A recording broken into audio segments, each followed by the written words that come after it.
এত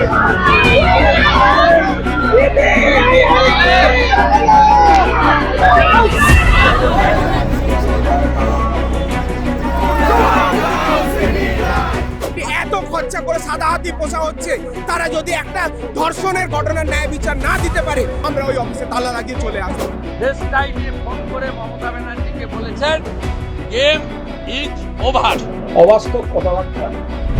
nurses unity সহ বিভিন্ন গণসংগঠন এই এখনো সময় আছে, 90 দিন এখনো হয়নি। আপনাদের অনৈক্য আমার কিছু বোকা ভাবছেন এবং পশ্চিমবঙ্গের চিকিৎসক সমাজ, নার্স, শুভবুদ্ধি সম্পন্ন নাগরিক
তারা যে প্রতীকী তালা লাগিয়েছিলেন সেই প্রতীকী তালা কেন খুলে ফেলে কেন হলো, সেই প্রতীকী তালা কেন খুলে ফেলে দেওয়া হলো সিজিও কমপ্লেক্সের মেন গেট থেকে, সেই প্রতিবাদে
সেটা গোপন করছে সিবিআই, তার সাকরেদ হয়ে আজকে অভয়ের বিচার দিচ্ছে না।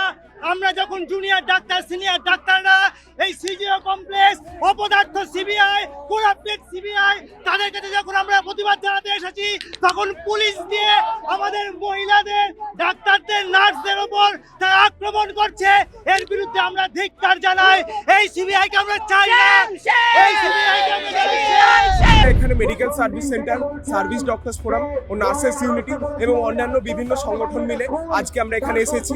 কারণ আজ গত 9ই আগস্ট জি কর মেডিকেল কলেজে যে ভয়ঙ্কর নারকীয় হত্যাকাণ্ডের ঘটনা ঘটে গিয়েছে, তারপরে আমরা যারা ওখানকার জুনিয়র ডাক্তার, আমরা ওখানে গিয়ে আমাদের দেখে মনে হয়েছিল যে ওখানে যে ভাবে বডিটিকে রাখা হয়েছে এবং তার আশেপাশে যে ছবি, তাতে ওখানে তথ্য প্রমাণ লোপাটের ঘটনা ঘটেছে। এবং আমরা দেখেছি পরবর্তীতে তালা থানার ওসি অভিজিৎ মণ্ডল এবং জি কর মেডিকেল কলেজের প্রিন্সিপাল সন্দীপ ঘোষ এরা গ্রেপ্তার হয়েছিলেন পর্যন্ত তথ্য প্রমাণ লোপাটের দায়। কিন্তু তারপরে 90 দিন পেরিয়ে গেছে, সিবিআই চার্জশিট দিতে পারেনি। সিবিআই চার্জশিট দিতে পারেনি বলে এই যে অভিজিৎ মণ্ডল এবং সন্দীপ ঘোষ এরা ছাড়া পেয়ে গেছে। এরপরে গতকাল আমাদের হাতে একটা সেন্ট্রাল ফরেন্সিক ল্যাবরেটরির রিপোর্ট এসে পৌঁছয়, যে রিপোর্ট 11ই সেপ্টেম্বর থেকে সিবিআই জানতো যে ওখানে ওই ঘটনা ঘটেনি, ওখানে তথ্য প্রমাণ লোপাটের ঘটনা ঘটানো হয়েছে। তা সত্ত্বেও তারপরে এত দিন কেটে গেলেও তারা কোনো রকম বন্দোবস্ত নেয়নি। করেনি, তারা ঘটনার কোনো রকম দায়বদ্ধতা নেয়নি। এর ফলে কি ঘটলো? এর ফলে আমরা দেখতে পেলাম আজকে সন্দীপ ঘোষ, অভিজিৎ মণ্ডল খোলা রাস্তায় ঘুরে বেড়াচ্ছে। এরা কারা? এরা খুনি, এরা ধর্ষক, এরা খুনি ধর্ষকদের সমর্থন করে। কালকে এদের হাতে যদি বাংলার আরেকটা মেয়ে আক্রান্ত হয়, আমাদের বাড়ির মা বোনেরা যদি আক্রান্ত হয়, তার দায়িত্ব কি সিবিআই নেবে? আজকে আমরা এই প্রশ্নগুলো নিয়ে এসেছি। একদিন কলকাতা পুলিশ যেরকম অপদার্থতা দেখিয়েছিল, আজকে সেই একই অপদার্থতার প্রতিফলন আমরা দেশের সর্বোচ্চ ইনভেস্টিগেটিং অথরিটির কাছ থেকে দেখতে পাচ্ছি। এই সব প্রশ্ন নিয়ে আজকে আমরা সিবিআই এর কাছে যাব, এবং আমরা যদি উত্তর না পাই তাহলে আমরা মনে করি যে আমাদের ট্যাক্সের টাকায় চলা, আমাদেরই ট্যাক্সের টাকায় চলা যে ইনভেস্টিগেটিং অথরিটি এত খরচা করে সাদা হাতি পোষা হচ্ছে, তারা যদি একটা ধর্ষণের ঘটনার ন্যায় বিচার না দিতে পারে, তাহলে তাদের আর ওই অফিসে বসে থাকার কোনো অধিকার নেই। আমরা ওই অফিসে তালা লাগিয়ে চলে আসবো। আমার বিশ্বাস বর্তমান সুপ্রিম কোর্ট যেভাবে গতিশীল হয়েছে, তাতে শুধুমাত্র রেপ মার্ডারকারী নয়, আমি পরিবারের সঙ্গে একমত, সংগঠিত চক্রান্তের বলি আমাদের এই বোন। এবং প্রত্যেকটা ক্ষেত্রে ঝাড়গ্রাম থেকে বসে রাজ্যের স্বাস্থ্য পুলিশ মন্ত্রী তথা মুখ্যমন্ত্রী তার নির্দেশে সুশান্ত রায়, অভিক দে, সন্দীপ ঘোষ, নারায়ণ স্বরূপ নিগম, অভিজিৎ মণ্ডল, ডিসি অভিষেক গুপ্তা এবং বিনীত গোয়েল, তারা প্রত্যেকটা জিনিস চেঞ্জ করেছেন।